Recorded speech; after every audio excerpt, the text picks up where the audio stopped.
All right, get ready because we're taking a deep dive into the world of virtual reality today, and specifically how it could actually totally change the way companies hire. You found this super interesting research article for us to look at. It's called uh, Virtual Reality Technology, a New Tool for Personnel Selection, written by a Guinness. Rhymes with beer, Henlel and Beatty, published way back in 2001. So even back then, these researchers were already thinking about how VR could revolutionize, totally change how companies hire people. Yeah, it really is amazing how forward-thinking they were, like they saw the potential of this technology long before it was even close to mainstream. Totally. So before we get into all the details about how VR could be used for hiring, let's just back up a sec. Let's make sure we're all on the same page about what virtual reality even is and how it works. I think a lot of people probably still just think of VR as, for gaming. Yeah, true, true. I mean, gaming is definitely a huge part of why VR is popular, but it goes way beyond that. At its core, VR is about creating a whole simulated environment, a digital world you can actually, step into and experience and interact with. It's imagine stepping into a video game, but instead of just controlling a character on the screen, you are the character. You're immersed in that world. So it's about tricking your senses into thinking you're in a different place, right? Actually feeling like you're there. Exactly. Yeah. The key is immersion. And there are all these different levels of immersion depending on what VR system you're using. You might have heard of things like head-mounted displays, those headsets all the gamers use, or even CVEs, cave automatic virtual environments, which are these rooms with screens on every wall, so you're totally surrounded. Whoa, that sounds intense. Those are the more immersive systems, right? But there were less immersive options too, huh? If you're just using VR on a regular computer screen. Yep, exactly. Those are called non-immersive systems. They don't totally surround you the way the headsets or CVEs do, but you still get a 3D interactive experience. Gotcha, okay. So we've talked about the different types of systems, but what about the hardware that actually makes this all happen? What kind of technology goes into making these virtual worlds come to life? Well, you need a pretty powerful computer just to run the simulations, for starters. And then there are all kinds of input devices, like those data gloves that let you manipulate objects in the virtual world, or 3D mice for navigating. And then on the output side, you've got things like the headsets we talked about, visual displays, and then haptic devices, which are for force feedback, so you can actually feel stuff in the virtual world. And of course, audio systems to create a really immersive soundscape. So yeah, it's all about engaging all your senses. Wow. It's like building a whole new reality. Yeah. But this all sounds super complex and expensive. Yeah, it can be. But you have to remember, this article was written over 20 years ago. VR technology has gotten way more accessible and affordable since then. Oh, right. That makes sense. Okay, so let's get to the main point of this whole deep dive. How do Guinness and his colleagues see VR actually being used for, personnel selection? We talked about gaming, but most of what I hear about VR is for training, like those flight simulators for pilots. Yeah, you're right. Training is definitely a common use for VR. But what these researchers are proposing is using VR to evaluate and select job candidates, to actually help companies choose the best person for the job. Their argument is that VR can create these really realistic simulations, of actual work environments, which could lead to much more accurate assessments of someone's abilities than we get with traditional methods. Oh, interesting. So instead of a boring paper and pencil test or even a traditional job interview, Yeah. you could actually put someone in a virtual world and see how they actually perform, in a realistic setting. Exactly. And that brings us to a really important concept in personnel selection, which is validity. How well does a test or assessment actually predict how someone will do on the job? Right. So a valid test means it's actually measuring what it's supposed to, right? Exactly. And the authors of this article think that VR assessments could be much more valid than, the traditional methods we use. They highlight a few reasons for this. One is fidelity. Fidelity is the realness of the simulation.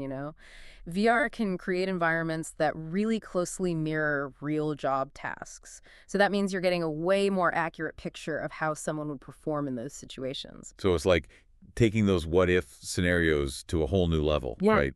Instead of just asking someone how they think they'd react in a certain situation, you can actually put them in that situation Yeah. virtually and see how they handle it. Exactly. Another reason they suggest VR could lead to more valid assessments is standardization. Everyone gets the exact same virtual experience. So it kind of eliminates some of the potential biases that can show up in traditional methods. In a role-playing exercise, things can be different depending on who you're interacting with. But in a VR simulation, everyone faces the exact same challenges, and they're evaluated on the same criteria. Right, that makes sense. So you're creating a way more level playing field for everybody. Yep. And then there's flexibility.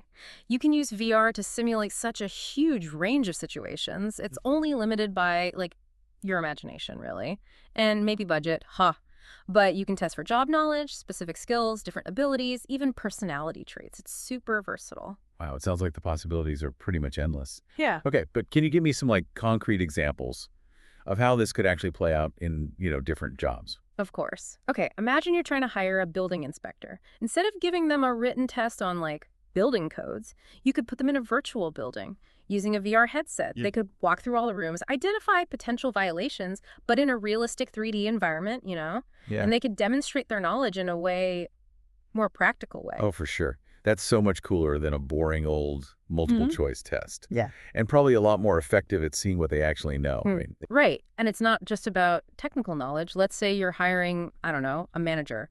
You could put them in a VR simulation where they have to interact with virtual employees Yeah. and, like, make decisions under pressure. And you can see their leadership style in action. So you can actually see how they'd handle those like real world challenges. You're not just hearing them talk about it. That's a really cool idea. Yeah. Okay, what about something like testing for dexterity, say for a job in manufacturing? Oh, you could definitely use VR for that. Imagine, like, a scenario where someone's using those data gloves in a virtual environment to, like, perform assembly tasks, maybe manipulating small components on a virtual assembly line. The system could actually, like, capture their speed and accuracy, and that'll give you valuable data about their dexterity level. Okay, I'm really starting to see how powerful this could be. And you could even test for things like conscientiousness, right? By just observing how someone acts in a virtual office or something. Absolutely. And honestly, we're just scratching the surface here. The potential of VR for personnel selection is huge. But of course, like with any new technology, there are potential challenges to think about too. Yeah, for sure. One thing Aganis, Hendel, and Beatty talk about is like the potential for discomfort. Some people get kind of nauseous or dizzy in VR, especially in the really immersive systems. Oh yeah, I've heard of that. It's like motion sickness, but in VR. Exactly. And that's definitely something to think about. You wouldn't want someone's performance on a VR assessment to be messed up because they're feeling sick. Right. And then there's the whole issue of familiarity. Like a lot of people haven't really used VR that much. So there might be a learning curve. Companies would have to factor in time for training, which could add to the cost. Yeah, that's a good point. You wouldn't want someone to, like, do bad on an assessment just because they're not used to moving around in a virtual environment or whatever.